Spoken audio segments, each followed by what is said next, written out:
Hello, everybody. It is another WXR. And with me today are James Phoenix. Yo. Marcus Shadow. Yo. Chris, a.k.a. The Mole. Hello.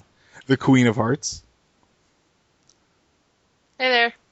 And myself, Richter Hammer. And today we are going to be discussing the super... You seem to have forgotten the Fallen Angel. Oh, I thought he said he was going to be...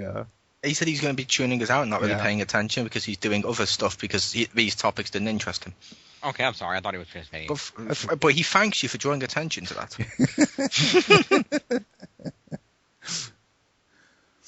So anyway, we will be discussing today a superstar evaluation of recent WWE departee CM Punk. And the different categories we have, first we'll go through the evolution of CM Punk, then his in-game or in-ring ability, then any feuds he's had, his entrance, and then promo power. So to kick it off, we will go with evolution. No, not the group.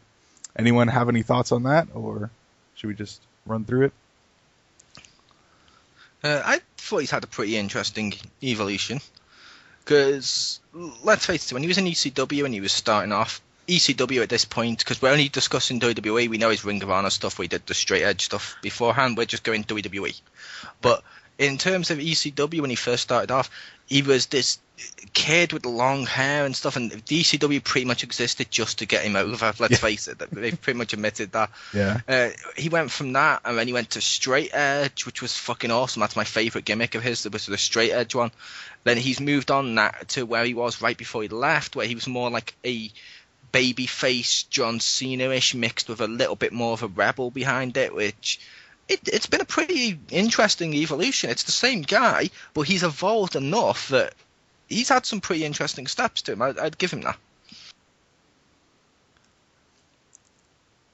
Yeah, I think so. Personally, yeah, I did like his straight edge gimmick. I didn't like it when they made it heel. I think I've discussed that before, but and then he had that stint in Nexus, which is I don't know, I was okay with that, but and then what he became mainstream, really, or not mainstream, but like main event around just before the whole pipe bomb thing.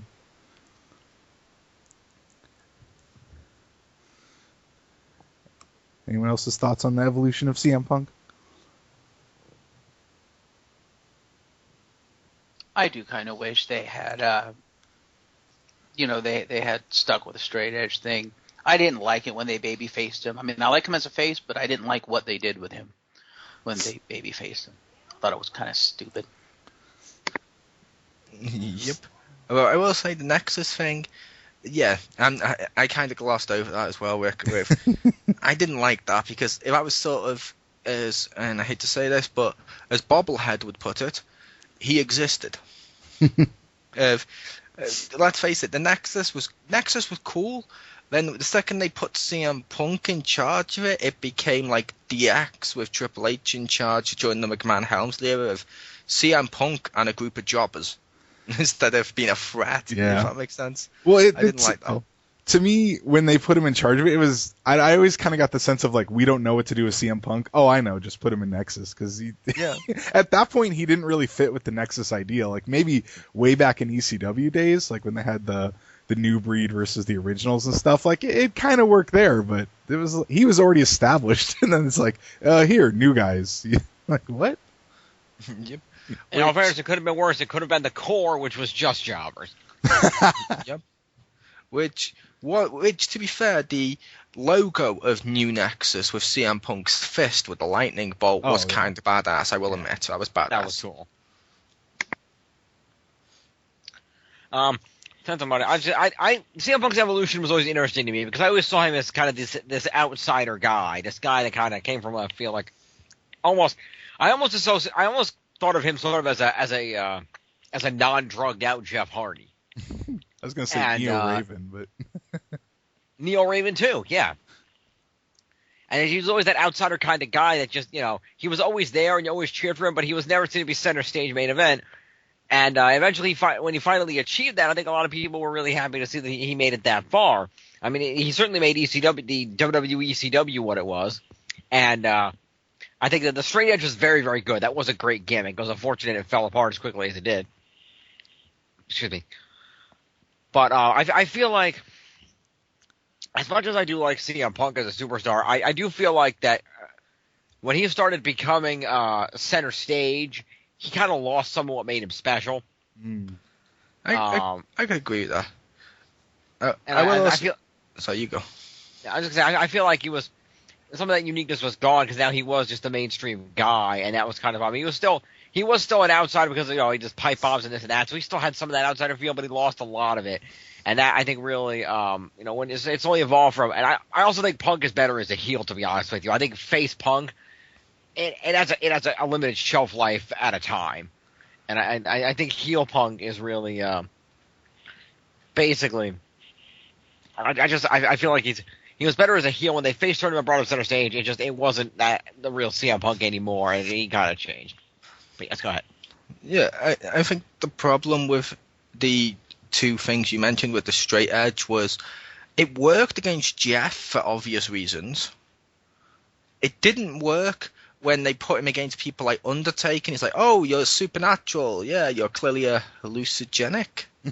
It's like, no, you're messing up what the gimmick's about. You should have put him against other people. Like, as much as people would hate this, you could have put him against Triple H and argued whether or not Triple H did steroids and stuff like that, because a lot of people say he does, and a lot of people, myself included, as much as I don't like him, would say I don't think he did do steroids, because you can see him build up naturally when you watched it over the years, and he is a big bodybuilding fan. So I would give him the benefit of the doubt because there's no veins like Batista. But they didn't do that. They just put him against any fucking person and tried to make the straight edge fit that. And it's like, no. The other one with the face, I think the face one could have worked if they'd kept him like he was during that first pipe bomb against Cena.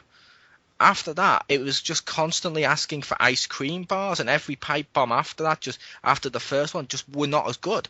They just weren't that good. You could tell they were really scripted, whereas the first one felt like, you know what I mean? It just felt more real. Even if it wasn't, it felt more real, where the other ones feel more like he's reading a script that he doesn't really believe in, if that makes sense. Actually, that's because the first one was actually real. They basically told CM Punk, we wanted us to play off as real. Go out there, say whatever you want. And he pretty much did. But that's why, actually, at the point at which he was cut off, he knew at some point he was probably going to be cut off, but they specifically cut him off at that point because he started referencing the Be a Star program, the anti-bullying, and they didn't want anything in the storyline associated with that, so they could ensure that was totally legitimate, real world. They didn't want that dragged into a storyline for people to get a negative impression of the program. So that was why when he brought up, he said, "Let me tell you something about Vince's Be a Star," and they cut him off there. He didn't know they were going to cut him off there either, but that was the line that Vince drew as he was listening from the production truck. But yes, it was real. They basically told him to say whatever the hell he wanted. Yeah, it did, but it's still within the confines of wrestling. Like, he wasn't going to go out there and tell everyone to fuck off. Yeah. You know what I mean? But it felt more real. It felt more genuine and passionate. Whereas they should have kept that much energy, or at least allowed him to do that in more. The other ones that just, oh yeah, blah blah blah blah blah, ice cream bars, blah blah blah blah blah. I deserve to be pushed by a pipe bomb. That was literally all he became when he was face. Yeah, it was like after, I really liked that original pipe bomb he did, but yeah, it was kind of like after that he just kind of almost became a catchphrase, if that makes sense. Like, yep. Where he just go like, oh, ice cream bars, like, oh yeah, that'll sell shirts and we can put that on posters, and like, but it's, like that first one felt so good, and it did definitely lose that kind of like where it felt more impromptu. Yeah. I think part of that may have been part of the booking as well, because I know a lot of people may not like this one or whatever, or a lot of people are going to jump on the bandwagon of blaming him way too fast, but Triple H in the ring with CM Punk, the second Triple H just shrugs it off, of like, yeah, you just want to get one of your pipe bombs out the way, here you go, and gives him a microphone. That's when it stopped being genuine, in my opinion. That's one of the reasons that it felt a little bit more dirty, if that makes sense, and or more corporate than real. Because it's like, yeah, come on, the guy you called an idiotic son-in-law just handed you a microphone and go and do your little pipe bomb. Oh, so now either they don't matter or it's scripted. Either way, that's a bad. There's not nowhere to go from that moment. Yeah. And in all fairness, Punk wasn't necessarily wrong on a lot of that either, because as an image that was posted earlier pointed out, 2011. And it's not going to get any better when Vince is gone, because his doofus is just going to take it over by his dumb daughter and his doofus son-in-law. 2014. Ta-da! To be fair, he said when Vince was dead. Okay. Vince isn't dead, and Vince is still kind of running stuff. Fair enough. But yeah, he was right on a lot of the stuff. But I don't know. How about you, Marcus? You've been oddly silent during this. Well, I pretty much agree with everything you guys have said. I much prefer the straight edge CM Punk. I didn't, and then like you said, I didn't really like heel straight edge CM Punk, because it didn't make sense for him to be like, because I don't drink and I don't smoke and I don't do drugs, that makes you all suck. It's like, really? You're no. He doesn't drink food, this man. Yeah, like I said, it worked for Right to Censor. Yeah. But they were, it was a little bit different, but you're right. But I don't know. I preferred him as a face, but I liked him, like you said, early face, when he had the freedom to say what he wanted to say. But I think that's also part of the reason they stopped him doing that, and they started like scripting for him and stuff like that, because they realized, if we let him say what he wants to say, we're basically going to have our hand hovering over the censor button. See, the straight edge Punk I preferred as heel. I just didn't like later on as heel, but I liked him as a heel because it goes back to, and I know we weren't mentioning that too much, but it goes back to like when he was in Ring of Honor and he had a very similar gimmick. Because the reason that gimmick works is because you take a superstar, okay, and you're telling people they're not doing drugs, they're not doing that. Bravo, clapping to them. But the second they start telling you as an individual how to live your life and start rubbing it in your face, you hate them. It's like, I have no problems with, say, religion. I think it's not for everyone, it's not for me personally, but I can see the merits behind it, and it gives good life lessons. Way to go. But the second someone comes up to me and starts handing me a leaflet on religion and starts telling me I need to convert, I fucking hate that guy. And it's that type of element which you hate him not because he's not doing drugs, not because he's not smoking. You hate him because he's denying you the right to choose whether or not you smoke or drink or do drugs or whatever. And I think that works on a very core level, if you will, with how the human psyche or whatever works, because of how we react to stuff.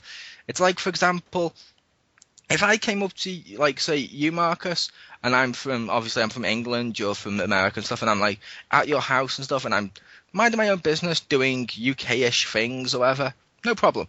But if I start telling you, wait, you're drinking American beer, and just start pouring your beer down the sink, and no, get the UK shit, you're going to fucking hate me. That's the point where you hate me. And I think that's why it works. At least that's my opinion, anyway. I can see that. I don't know. Yeah, when he went all called super babyface and stuff like that, it was just like, no, you're ruining what the gimmick was supposed to be about. You're ruining CM Punk. No. Yep. Although we did forget a step. What's that? We forgot the Paul Heyman guy. Oh yeah. Which I didn't like that. I know a lot of people liked seeing Paul Heyman back, which I'm going to give Paul Heyman credit. He's great. He's good on the microphone, kind of. Piss poor with money, but great on the microphone. He's a good it's idea. Full of hot air on the microphone. He's a good mouthpiece, but here's the problem. He's a good mouthpiece to someone like Brock that can't talk properly on the microphone. You give someone who's really fucking good and did that pipe bomb that made people pay the fuck attention to him, that elevated him to main event, and then you give him a mouthpiece? Really? That's like trying to give The Rock a mouthpiece. It just doesn't work. It's a waste of a mouthpiece. It is.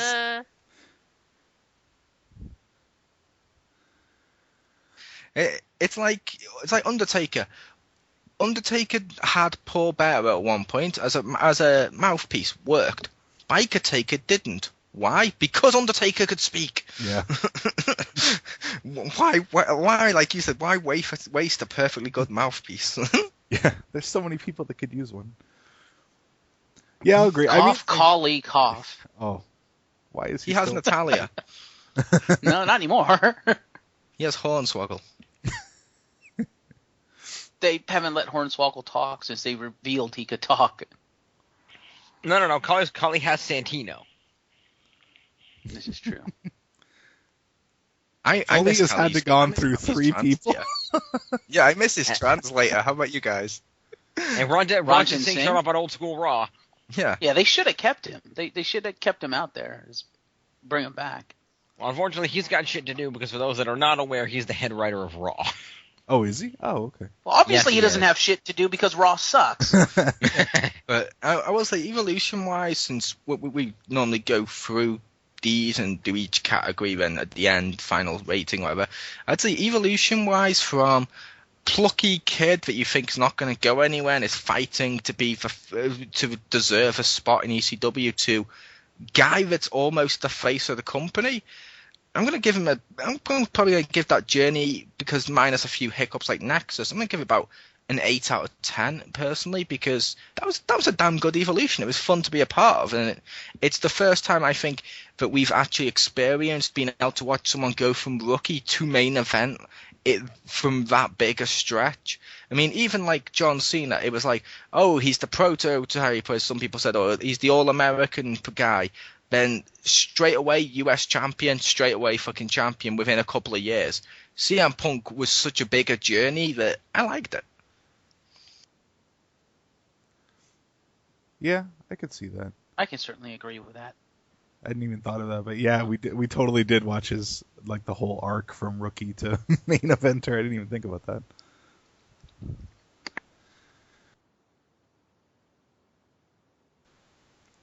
Personally, overall, for his evolution, yeah, I think 8 out of 10 is fair. Because, yeah, there were a couple, weird parts, but always it felt like, that it was very CM Punk, if that makes sense. Like, he didn't go all crazy. Like, if you think of someone like Viscera, where they had, like, various other gimmicks, like, it always felt like it was CM Punk as the gimmick. He didn't, like, completely change into some crazy off-the-wall shit. So, yeah. Personally, I like to think Mabel was the gimmick. Viscera was just when they allowed him to be himself, like they did with Austin and The Rock and stuff during the Attitude Era. I think Same thing with Naked Midian. I like to think Big Daddy V was what he was. Yeah. He goes in the back, he throws on the smoking jacket and is just like, yeah, I'm gonna go get some hoes. Nice. Oh, poor Viscera. It's gotta be embarrassing when I'm coming after guys like Yokozuna. You're told to go home and lose some goddamn weight. Stay tuned. Superstar evaluation of Viscera coming up. Oh God. Is that where we also discuss his Playboy centerfold? Exactly. Oh shit. Anyway, yeah, I agree with the 8 out of 10 also. I feel like that's really what it was. It was a great evolution. We did see it over, so many years and just finding his way up. It was just really great to experience that with him, like you were on the journey with him, and that's why he's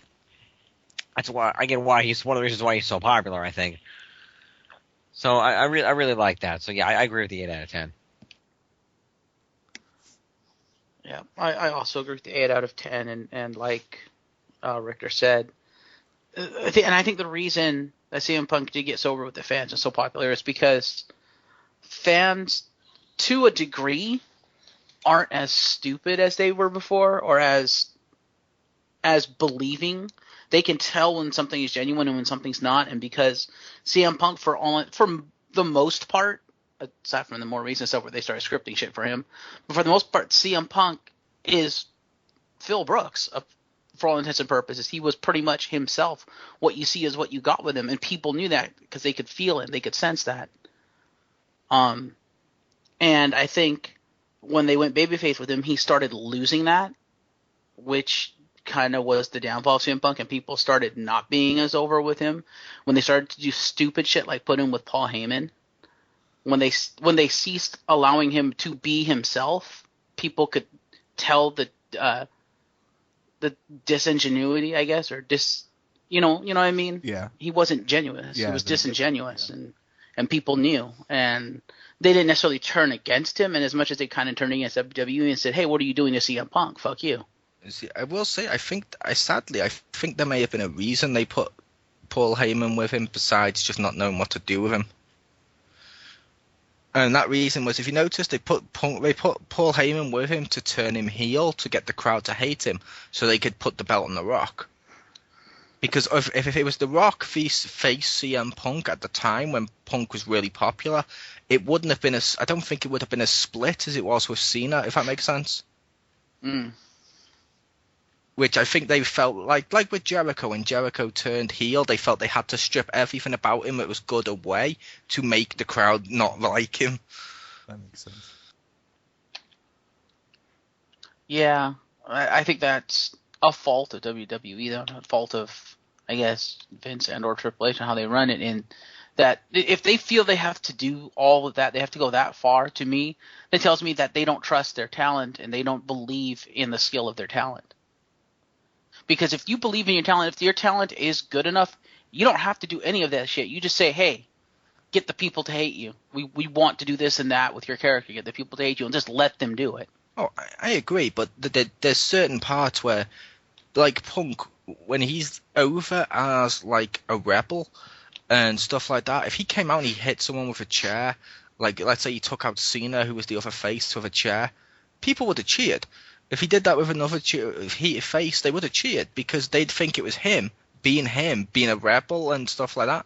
And there were two behind him, so it was like, yeah, we kind of need to kill him to make the title match matter, if that makes sense. Which I disagreed with it, but I kind of saw why, if that makes more sense, because the crowd will cheer for people, even if certain people, not all, like HBK. Shawn Michaels cheated Daniel Bryan out of a win, who was the big face at the time. The crowd still cheered, for the most part, Shawn Michaels. Because he's Shawn fucking Michaels at that point.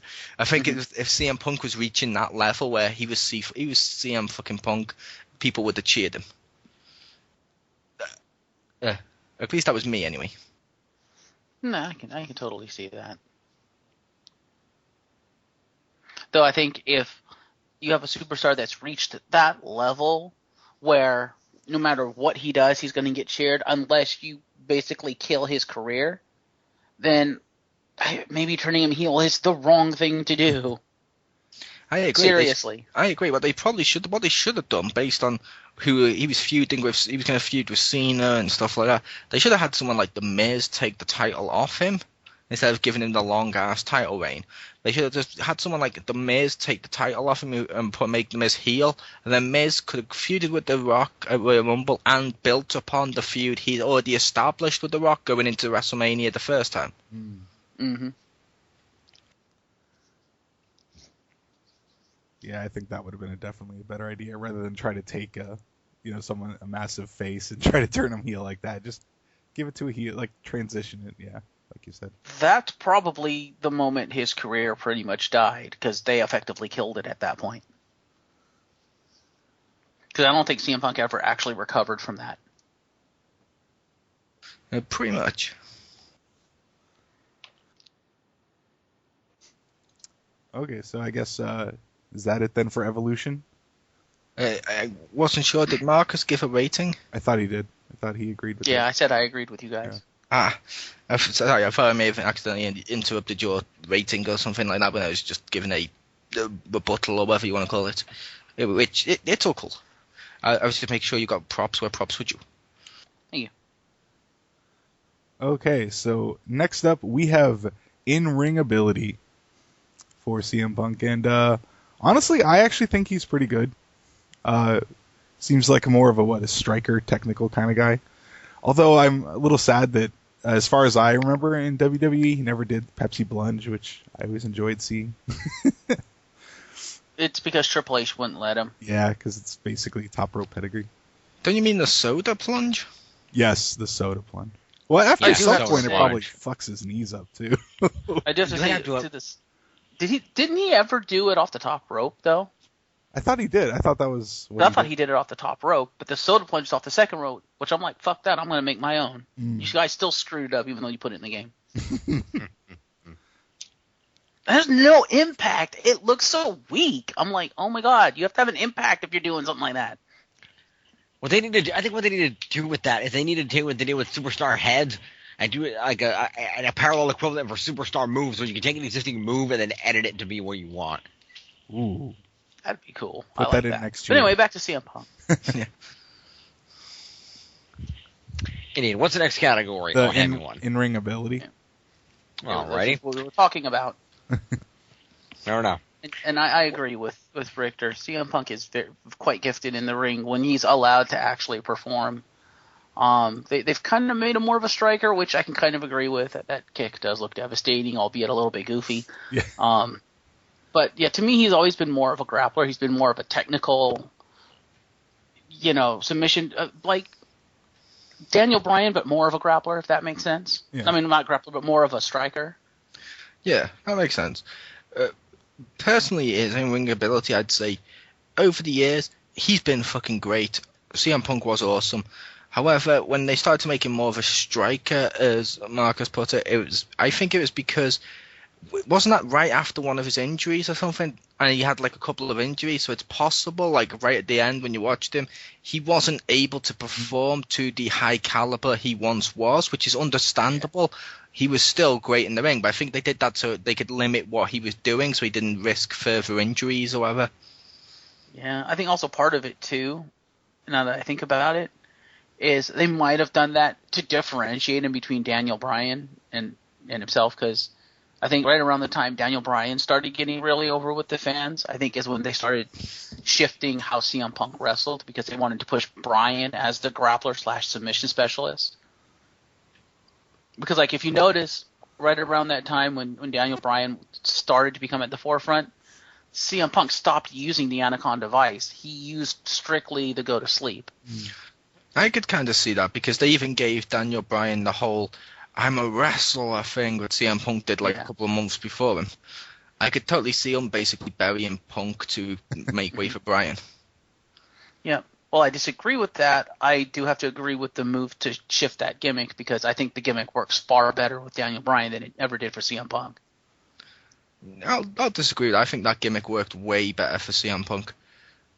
Because I thought CM Punk, especially with how because we'd seen him for so many years with that we knew what he could do with the Vice and stuff like that, which just taking it off him after all those years and giving it to Daniel Bryan, who, in my opinion, is a great wrestler. He's just not at the same level Punk was originally. Punk in his prime, it's like, I think they should have put them together personally and have them be the two guys who are like, we're wrestlers, damn it. And kind of do the whole, we're in this for the wrestling. People out here should be able to perform. They should be able to, actually wrestle and fight, not this other bullshit that they're doing. And I will say I also liked it, but then after a while didn't. I also didn't like the elbow drop he incorporated into his arsenal. No, the that was dumb. Yeah, I understood him doing it for the Macho Man, especially after he died. Fair enough, but it's like, no, don't make that your move. It's fucking stupid. Yeah, that was at first when it was like a tribute to Macho Man. Fair enough. It's like people doing the frog splash in tribute to Eddie. Cool. But after a while, I was just like, I don't really like that as one of his moves. I do think the go to sleep and the Vice and all of his other moves were good though, and even that kick, I like his kick. So yeah, if I had personally, I'll just say I love him as an in-ring ability. If I had to rate his in-ring ability, I'm probably gonna have to rate him probably about if it's overall about an 8.5. If it's him in his prime, a 9. I can agree with that. Well, I also too was kind of sad when he, I'm gonna say, lost the Vice because he just stopped using it. I could be way off base with this, but I always felt that he really stopped using it a lot when he started becoming main event. So part of me wonders if maybe WWE as a whole likes it when a main event wrestler has like an impact move, if that makes sense, versus like a submission. as That a makes primary. sense since like, Daniel Bryan started using the running knee when he started becoming Yeah. quote main event. So Yeah, like, that I don't would know if make I'm just perfect pulling that out of sense. my ass, but I'm kind of wondering if that's not a thing. No, that would make sense because besides Bret Hart using the sharpshooter, besides that, if you look at all the other ones, like Hogan with his leg drop, or you can go Austin with the stunner, Rock Bottom, the FU, or the AA, whatever you want to call it, you got that, RKO and stuff like that, which means, yeah, I can totally see as they like their main events to have the impact thing, probably for the video, so it's like a video of someone in a sharpshooter, or a video of someone in a fucking vice. It looks more impactful when you've seen the match and you've seen how much strain it's got behind it, but when you're watching a quick video, a quick boom, go to sleep, that looks fucking deadly. Yeah. So yeah, I think you're right on that, Rick.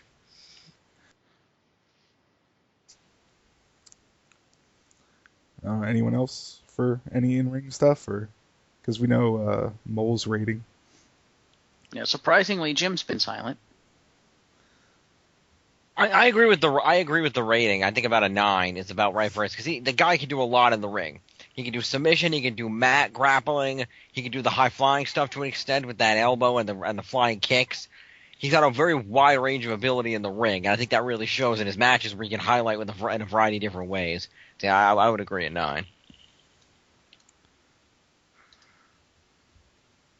Yeah, I'll also go with a 9 because I'm more gonna lean toward the prime, even though some of the stuff I would consider after. But yes, definitely I agree with Jim that he has a lot of overall stuff that he can grapple. He can do some striking, he can do a little bit high flying. He can do some submissions and stuff. He's a pretty good all around guy.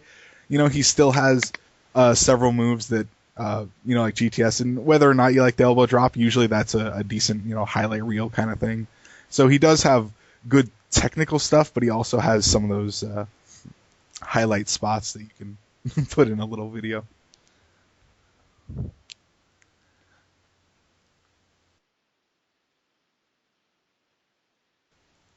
Marcus, what about you?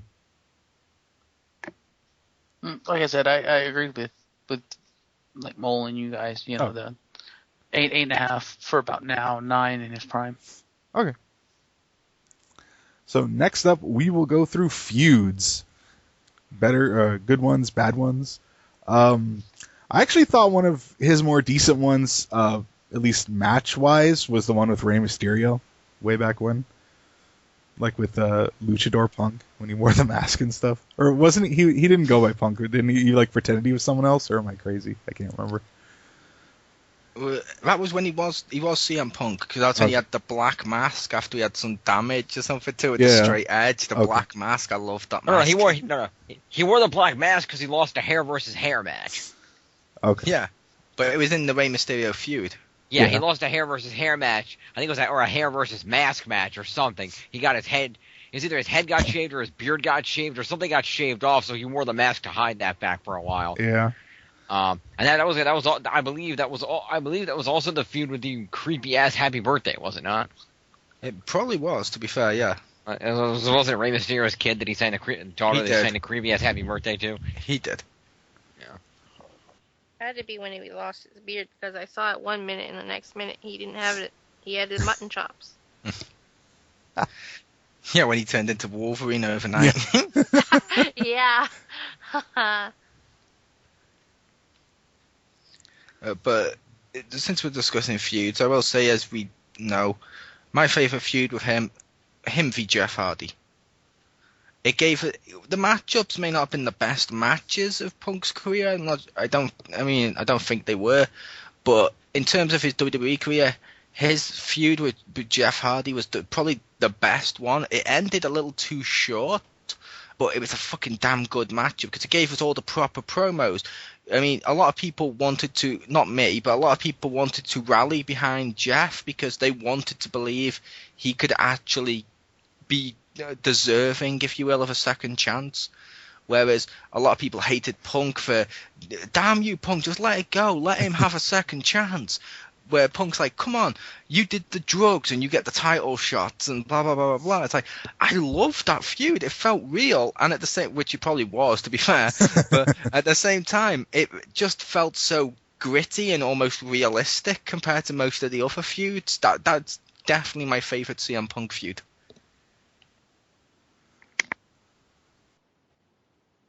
I honestly don't remember that one, but that sounds awesome. I will say one of the reasons you probably don't remember it is it was primarily a SmackDown feud. Ah, okay, fair enough. Yeah, it was Punk v Jeff on SmackDown. It was awesome. It was literally awesome. Like, he's literally telling Jeff Hardy off for, as I've just said in the past as well, for basically pissing away his potential on drugs. Ah. And you got a sense that CM Punk hated the fact Jeff had so much talent and just pissed it away, just flushed his career down the toilet for drugs. And at the same time, you got a sense that Jeff really just wanted to move on and try and get on with his life. And it was almost I hate to say it, but almost like the perfect storm of storylines. You had the perfect CM Punk character, Jeff Hardy wanting to be pushed to main event and be redeemed.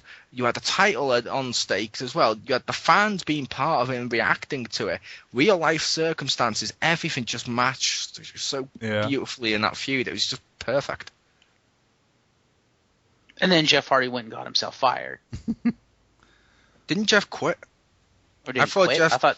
Yeah, because I remember, didn't Punk have a matchup where if Jeff lost, he was gone, and then Jeff lost, and then Jeff moved on, and then that's when they found the drugs and stuff on him, because that was basically a goodbye feud for Jeff Hardy at the same time. Ah. Do you think they just go to Jeff Hardy and be like, "Oh, you quit," and he goes, "That's what I do." Sorry. Yeah, I do find it hilarious. Like a week or two after he was quit, they then suddenly found shit ton of drugs in his house. And they're like, "Oh, okay, so you're not a wrestler now. Well, fair enough. Maybe this is personal use or whatever." And I'm like, how the hell did he get it in that short amount of time? Surely he had this when he was wrestling. Why won't anyone pay attention to this? Yeah, really. He had one guy keeping it in a trailer until he quit, and he's like, "All right, now bring it over." Bring in the drugs. Beep, beep. Truck just got like a in. U-Haul. Oh, I'm terrible.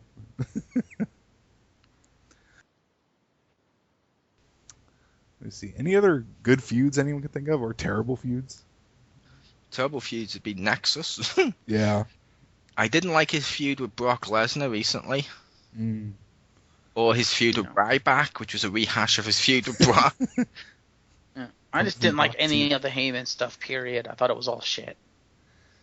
It was all Like you hot said, air because stuff. Punk didn't need Heyman at all. I will say, a good feud, I'm going to have to mention CM Punk v Undertaker, not the WrestleMania one. The one over on SmackDown where, yes, like I pointed out, it didn't work for Punk, being like you're hallucinogenic, you're basically teaching these people the wrong lessons, and you're the reason they go to drugs. That part didn't work. But it was still an enjoyable feud because they had damn good matches together.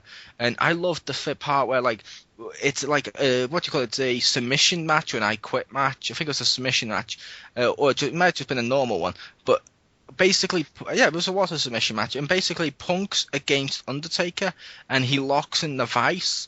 And you're like, Undertaker's not going to quit. And the ref does the screw job and runs like fuck. And you're like, that's kind of clever. And you see Punk just grinning from up the top of the stage. And then you had like Theodore Long helping him out, which lasted like a week. And then Theodore Long turned face again. But part of it was stupid. Part of it were good. But the matches it produced and some elements of the matches were pretty enjoyable. I enjoyed that feud. Another one I kind of liked that I just now remembered was when he was in ECW and they had the New Breed versus the Originals. I kind of like that. Maybe it's just because I'm an old ECW fan. I don't remember it being particularly awesome. I just thought it was a cool feud to do, like on ECW, the old people versus the new. Oh, I agree. That was a great concept. I didn't like the final execution of it, but it was a great concept. Because the final execution of it, in my opinion, was basically the fact that, you know what I mean, the very end game, if you will, Rick, was Uh-huh. basically the new breed's better than anything the old ECW did, and then booyah loaded, the old ones were gone. Yeah. I was like, no, you had a great few, but the idea of these new people just wanting to get ahead and the old ones holding them back and stuff, it works. Yeah. That's why the NWO storyline, the storyline the NWO was based upon from Japan worked so well and stuff like that, because it works. That concept just works. They need to do that again. Yeah. Like if they did that right now, that'd be fucking awesome. Like, have Daniel Bryan lead a load of faces against people like Cena and Orton, the ones who were always main event, and turn it into WWE Civil War. That'd be fucking awesome with both sides. That'd be awesome. And make sure you have faces and heels on both sides, though, so that you're not favoring one side or the other. I didn't do that. Well, yeah, because like Daniel Bryan would have like the Wyatts and the Shield on his side, where they'd be like Orton and Triple H on their side and Batista.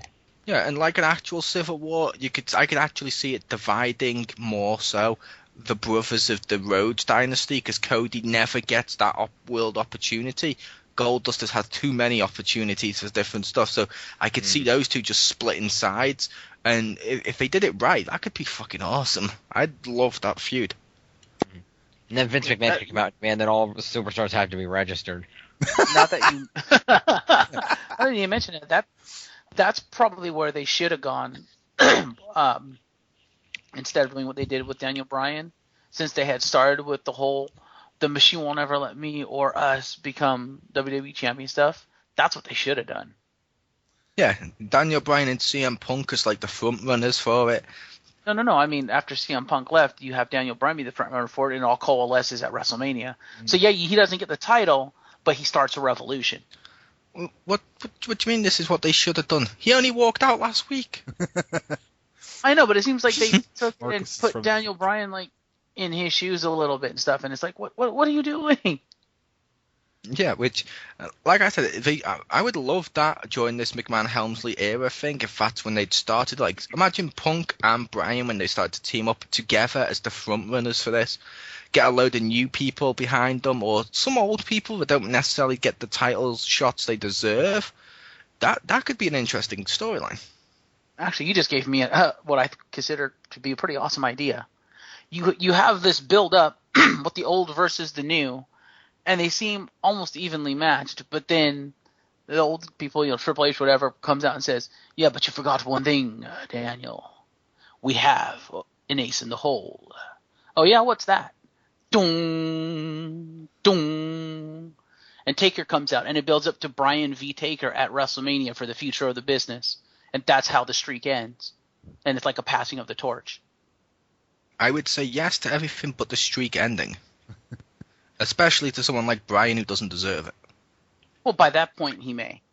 No, I would say, the streak should never end. I would certainly say do that, but have the Undertaker like just barely defeat him, and they're both like dead after the match. And the next night on Raw, the Undertaker shows him the respect and kind of goes down that his little does his one knee hand in front of his face thing that he does, like as if he's like passing it on to Daniel Bryan. That'd be kind of cool.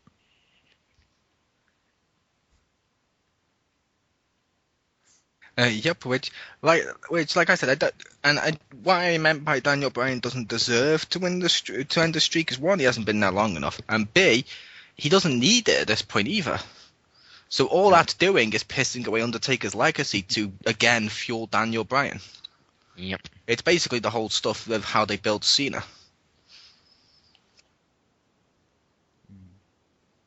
True.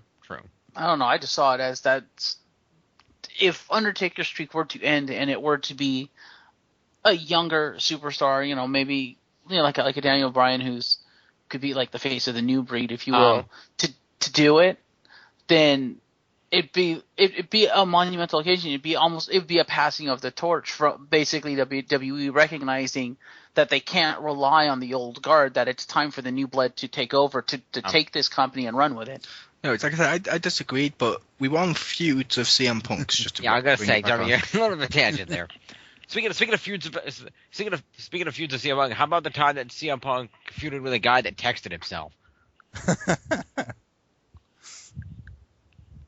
That was how that whole feud started. Is he texted himself, he spiked Punk after the match at the pay-per-view, and it went from there, and that really just was not good at all. Well, didn't it mostly transition into him versus Triple H? Like, Yeah, it For the most transitioned into part. Nash Yeah. v Triple H, and that feud, it wasn't the worst he's been in, sadly. And it still had some moments. Like, I'm sorry, the first time Nash powerbombed him, that was fucking awesome. It was. And as I recall, let us not also forget that he feuded with and then beat in a Samoan strap match Umaga. Yep. Ooh, Umaga. Ironically, my favorite feud with CM Punk probably would have been his feud, although short-lived, with Daniel Bryan, just because those matches, I think, were among the best matches Punk ever had, because those were just usually straight-up wrestling matches. It was very technical, very high energy, and you got to see what these two young bucks could do. And it was fucking awesome to see. Mm-hmm. And I could see that. I'm surprised at Jim. Jericho. Yeah, I thought you would have That was mentioned the next thing I was going to bring up was the feud with Jericho and the That was a pouring good of- feud. Of the pouring course, up of and course you slipping on were. alcohol. The Of pouring course, up. you're gonna bring it up. Of course. Of course I was. It's You were Jericho. just saving Jericho till after the texting himself, because you were thinking Nash before Jericho. No, I hadn't even thought about it. he was remembering those leather pants and he got distracted. Oh, you know me better than this. It's chronological because I'm reading them off a Wikipedia page. Anyway. So, the Jericho's good. The pouring of the alcohol, the slipping on the alcohol. That was good and bad at the same time. It was good because it's two of the best in the world, and bad because of some of the things that happened. Yeah. Anybody else feuds? The Triple H one was kind of fun. Kind of bad, but it had moments like Punk mentioning to him that I was the guy that when I came out with DX was cheered out the building and stuff, and it was like, that's kind of cool. Where he was like, yeah, I'm getting more cheers than your precious D-fucking-X. And he's like, and he does it in such a way that you felt like, okay, Punk actually does deserve to face Triple H. It had some weak moments too, like, for example, the push from Triple H that sent CM Punk fucking flying across the whole fucking ring. I'm like, really? You're that powerful now? Punk's like a fucking ragdoll to you. Really? You're not like Big Show or Undertaker, so you can't pull that off at this point. But about feud still, it's kind of fun. I enjoyed that. I liked it because it definitely reminded me of Stone Cold versus McMahon, where it was like, a main event guy versus the head of the company kind of thing.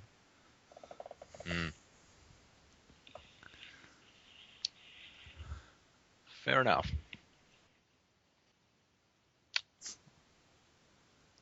So I'd say for his feuds overall, I mean, much like everybody, he's had some good feuds and some bad feuds, but I'd probably give him about a 7 on feuds. I think he's had more good feuds than bad feuds.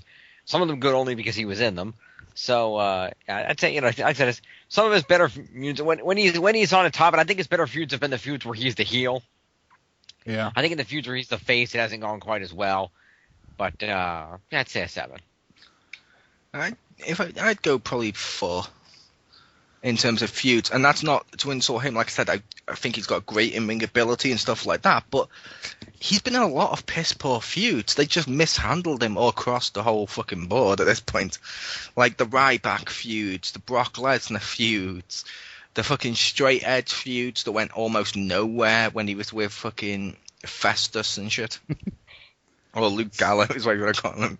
But I think he's had more bad feuds than good, which that's mainly the booking. It's not him, but still I have to give it a 4.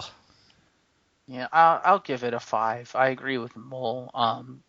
I think a big reason the feuds weren't that good is because they had good ideas, but they couldn't execute it properly. And I think part of it was because they didn't know how to actually use CM Punk. They didn't know how to work him and work with him. And what they tried to do just didn't work for CM Punk, and they just never got it with him. Yeah. Like all the feuds that we mentioned, they were they had good ideas. They had a good concept. For the most part, they had some good participants. But, the booking, which is part of the execution, just the way they executed that feud, epic fail. I'm also going to go with a 5 because I think, like everyone else here, he's had some good ones, he's had some bad ones. But for me, one of the biggest things is a lot of them, like, I can vaguely remember them. Like, very few stood out where I was like, oh, yeah, that. And some of the ones that did weren't good. So I think in some ways, yeah, they just haven't, properly executed them or whatnot, or made them as memorable as they could be. And that's one reason I'm going to put it, like, toward the middle, just because, it's like, oh, yeah, I vaguely remember he fought that guy, but I can't remember many specifics. So maybe it's because I'm old. I have no idea, but I'm going to go with a 5.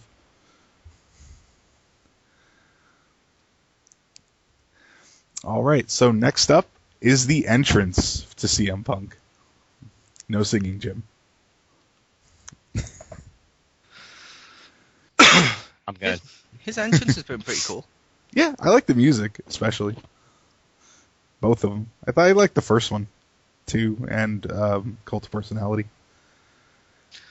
Yeah, I like the Cult of Personality. Like I mentioned to everyone when he first started to use it, I was like, holy crap, that's the one he used in Ring of Honor. That's fucking awesome. Yeah. Which, was the second they used that element, I kind of marked out for it, being that I liked him in Ring of Honor and stuff like that, which, that's kind of cool. Which means, yeah, there's not much to say, unfortunately. This is going to be our shortest category of entrance. Because he's pretty much done the same thing on the way down to the ring his entire career, just different music and slightly different batons. But I like his entrance; it's effective, and especially the Cult of Personality. I'd give his entrance a solid. I'd give it an 8. I'm gonna go 8. Okay. For me, yeah, like I said, I like both of his musics. And yeah, his entrance has stayed kind of the same. I kind of like the it's clobbering time part, not so much the watch tapping, but I always like that, I don't know what you call it, but that thing he would do with his hands, where he'd like clasp them together and turn them around. I don't know, I like that. I'd say overall entrance, I'd give it a 7, just because I really like the music, but, really the part that stands out is when he's up at the top ramp. Like, once he actually starts descending toward the ring, it's kind of just there. I don't remember anything. Nothing stands out to me as particularly like, yeah, I want to take that in the game. Yeah. Well, like you said, I do like the thing he does with his hands, like the warm-up thing. Yeah.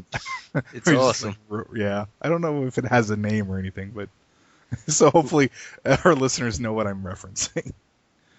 Well, his finishing move is to go to sleep when he puts his hands together. When it's rotating, I'm going to call it the wake-up call. That's what I'm going to call it from now on, the wake-up call. I like it. I'll give his entrance an 8 out of 10. It is a really good entrance, and it's an easy one to modify, and Cult of Personality is an awesome song. His other one was good, too. I think Cult of Personality is better. Like you said, Richter, I love what he does at the stage with his clobbering time thing, because he can modify that, and like when he went up against Paul Heyman, I have to admit that was probably one of the most awesome things he's ever done, where he goes, "Time to die!"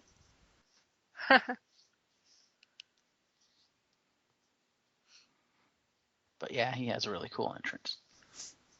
Although I have to say, I kind of don't like what he does in the ring. But this might be personal taste. You should have kept that for in-ring ability. I'm kidding. Banter. You mean the hand thing, the wake-up call, as I call it? No, that's fine. I'm talking about where he does the sidestepping around the entire ring going, "Get up on your feet," kind of thing. Oh, right, yeah. That always looked goofy to me. He should have grabbed the top rope and shook up and down like Ultimate Warrior. Like Jericho? Calling for the Batista ball. Yeah. Anyway, Jim. Haven't se- Go ahead. Sorry. Or Queen of Hearts if she wants to Yes. go first. It doesn't matter to me. Yeah, go Might as for well. it. You're talking. He's not. Go for it. I haven't seen both of his entrances, so I'm just gonna have to say that I go with the with his entrance where he does it's clobbering time thing. I actually thought when I seen it when I first realized what he was doing, because I never realized what he was yelling at first. And so having to turn on the closing caption to realize what he was saying, I actually laughed because in my head I was referencing the Fantastic Four. So I thought that was funny. I'm pretty sure he is, because isn't he a huge comic fan? Yeah. Yeah. Yes. That's why if you look on his one of his tattoos on one of his shoulders is actually the Cobra Command logo. Will say slightly hilarious, but we were trying to get Jim to say his opinion, nothing. Second it's time to say some facts, there he is. It's my job. But anyway, It's what he does. exactly. But I would how give his he entrance an rolls. 8. I like the cult of personality entrance better than the earlier one. I think it suits him because you can tell he probably designed it, and it's what he wanted it to be, and it is his theme song that he used back in ROH, at least for a period of time before he left. So I think it's really cool that I think it's a really good entrance. When you hear that static, it's like, oh, something's being interrupted. It's almost it's not quite NWO, but it's a little hint of that. Oh, this is something that's not supposed to happen. It's something unusual, out of the ordinary. And I think CM Punk has always tried to evoke that in his character. Whether it's worked or not is another story. But so I give that entrance about an 8, and the other one I don't remember it all that much. Probably a 7. But I really don't remember it. Okay. So last up, we have promo power, and how well he think that they do on the mic. Power. Please tell me that's part of it. Well, I'll tell you what, we're going to start doing that from now on every time we get I don't know. Promo power. I picture it like the Wonder Woman. I don't know why. Promo power. Promo power. Or like an after-school special at the end of an episode. He's like, CM Punk's like, remember kids, when someone offers you to do drugs, say no. Promo power. Is it wrong? As I did it, I was doing the Bill and Ted hand guitar, with air guitar, and I was imagining CM Punk with a guitar going, promo power. No, but maybe I completely want to wrong. see that. I want to see an animation, like just an animation of CM Punk doing that, like just doing an air guitar, and it just says promo power. Yeah. Anyway, I think he's actually really good on the mic. I think he's better at more like shoot style promos. And me personally, I think he actually works really well as both face and heel. I think he's more comfortable as a heel, but I think he works fairly well in both, similar to like Jericho, how he can just do. It's like if he's a face, he knows what to do. If he's a heel, he knows what to do. Yep. I could agree with that. He does seem great on, but he does seem good in both. I prefer him as a heel in that one straight edge role, but yeah. I do like. I'm not going to say the face ones were poor or anything like that. He was enjoyable as a face too. Hence why he led the ECW thing. But yeah. I will say promo power for me personally. Like you said, when he's doing stuff that's like off the cuff and more real, he's great. When he's doing scripted stuff, I don't like it a lot of times because it feels forced, and also his facial expressions, like he's mocking what he's doing. It's like when Cena has a really serious promo and then turns to the camera and grins when someone's just insulted him. I'm like, no, you just buried that whole fucking promo. Stop that. At least sell that you're annoyed or something. Whereas Punk's like, what you gonna do? And it's like, no. So I hate to say this because on the microphone he's awesome. Promo power for me personally, if I had to rate him in promo power, I'm probably going to go about 6. It's high up because when he's off the cuff and he's more in his comfort zone, awesome. But when he's not in that zone, it's really, really bad. You know what I mean? It's like, if it's good, it's really good. If it's bad, it's poor. At least that's my personal one on it, but I'll go 6 and let the other 2 go. Yeah, it's like The Rock when he is in his comfort zone when he actually writes most of his stuff where he comes up with shit off the cuff. You could Literally. tell it. Literally. No, I mean, Nice. like back in his prime when I swear back in his prime they didn't write for him all that much. He probably came up with most of that shit himself. And you could tell, and it worked because it was genuine. Again, back to the genuine versus disingenuous, Whereas, like with current Rock, when he came back, most of that stuff was scripted and written for him, and you could tell. And he still had it on the mic, but he wasn't as good as he was in the prime, as in his prime, and you could tell. Just like some of the stuff, I'm sitting here thinking, really? Is that what The Rock would say, really? And you could tell that with CM Punk, too. Probably more so because CM Punk is more the type of person to, yeah, if you're going to dick around with me, I'm going to dick around with your product. Yeah. Whereas The Rock actually, tries to make it believable, but you can still tell it's not in his comfort zone, some of the stuff he says, or that he didn't come up with it, and he doesn't necessarily like it all that much. But he'll do it because it's, quote, best for business, unquote. Yep, which may be a little bit more professional. It's like one of the ones I'd like to do in the future of these, if everyone's up for it. I'd love to do a HBK evaluation. That'd be nice. Only because I have to say, not that professional. Especially earlier on, and especially during Hogan, not that professional, which means, unfortunately, I can see him being lower than I'd think he would be. Mm-hmm. But we'll get into that in that future discussion. Yeah, we would. That's why I stopped. I was letting you guys carry on. That's me. Queen of Hearts, Silent Bob. Silent Bob is cool and interesting. What do you think? I'm good. Okay. What? And- You asked. I'm going to say, how about you, Mr. Librarian? Are you going to take a page from Marcus's book and give us your opinion? Ah, The puns. Where do I come up with these? I know, that's so good. Perhaps You probably have could hear me book because of I made your a own. joke there, but I made a silent Bob joke there. I mimed lighting a cigarette, but you couldn't hear it because he's silent.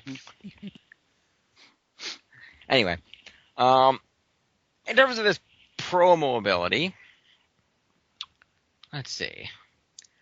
I would say, yeah, I'd say he certainly does. He's got mic skills for sure. He's a great promo guy, and you guys covered it. The problem is when they try to tell him what to say. If it's not ingenuous, you can tell because he's not always happy with saying what they're telling him to say, and that kind of comes through a little bit. Whereas when it's something like that original pipe bomb, yeah, you can tell that that's something from his heart that he really enjoys, and it's coming out really well. He's a good talker. They just have to let him be himself when he's talking. I'd give his promo skills, I think an 8.5 on the promo skills. I think he has really good promo skills, and yes, the writing hinders him sometimes, but that doesn't change the fact that he does have the promo skills. And it's always great when you see them shine because he is really good with those. Yeah, that's pretty much in line actually what I was gonna say. I was gonna go with 8.5 or a 9 because I think he is really good. And even though he doesn't do as well with the other stuff, I know he can. So it's probably just a lack of professionalism, as it were. I guess I don't know if that would dock points for me personally, but I think he showed he can do it, and so that's why I would rate him pretty high. Whether or not he does when he isn't happy with the material, I think he could do. He just doesn't want to. But so yeah, like I said, I personally am not going to dock him points for that. But that is kind of unprofessional. Because like Marcus said, The Rock would still try to make it believable, and I think CM Punk would do well. And I can see not docking it if you think the potential's there. That why bother docking it? That's fair enough. And I will also say, yes, we finally did it, unless it happens in the next segment where we go overall. Uh-huh. This could be our first ever group podcast with the four of us, or the five of us if you include Tiff, where we don't rate anything out of chair or table. I rated a Cobra Commander out of Pepsi. Yeah. Oh, I've ruined it. You just had to go and open your mouth, Chris. It's how I roll. Okay, so overall, I'll do this one, I guess, mine first, so I don't look like I'm copying everyone because I probably look like that. Anyway, overall, I would give CM Punk. I'm gonna go with an 8.5, just because I think, except for like the feuds which are hit or miss, I think he's good on the mic. He's good in the ring. To me, at least, I think he's got some good charisma where you just see him and you just like, I like that guy, and I think he backs it up and is interesting and has had a good, evolution. And we've watched him, at least in WWE, as Mole said earlier, go from rookie to main eventer, and yeah, he's had some missteps along the way, but I genuinely like him, and I think he's really good. I'll go next. Okay. Yeah, I'd probably rate him a 7 out of 10. The only reason why is, like I mentioned, with the lower score on the promos, lower score on the feuds, you got those aspects. He's great in the ring, so that elevates it straight up, and he's also had a fairly good evolution, if you will, which that elevates it up a little bit more. But I don't know. There's just I can't give him too high, if that makes sense, because of the negatives, and also, as much as this wasn't a category, I don't want to give him anything close to an 8 because of stuff like the stuff we've seen online and like videos and stuff where like fans have asked him to sign shit and he's told them to fuck off because they addressed him wrong. And it's like, no. He is kind of a dick.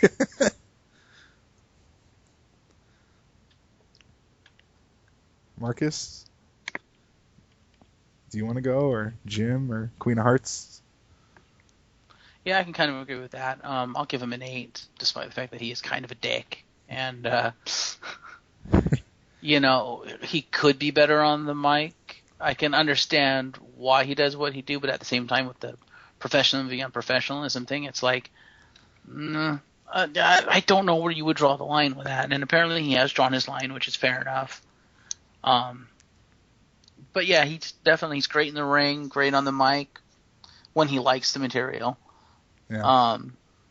He's gifted, he's talented.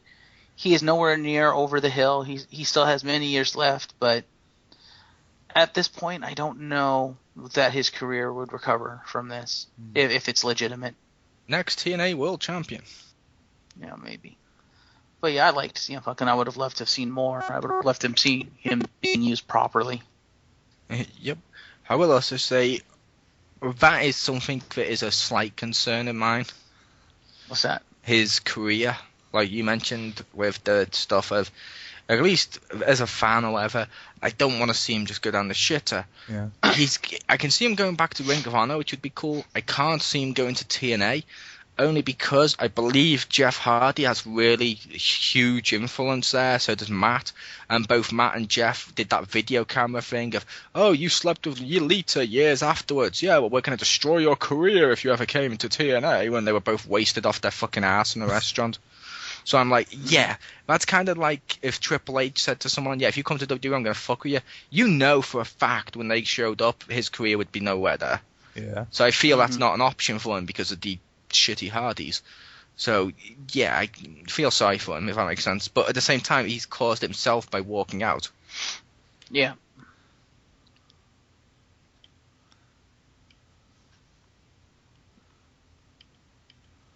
Jim? All right. I generally agree. I would say I give CM Punk as a superstar about an 8. He's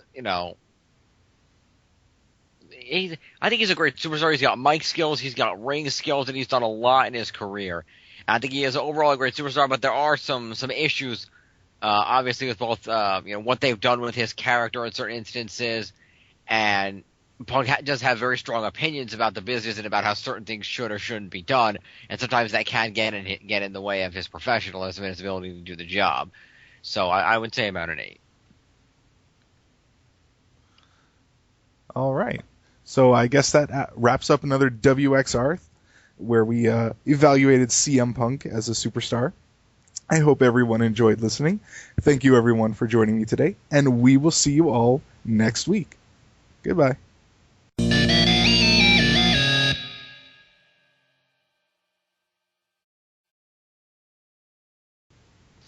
in the morning.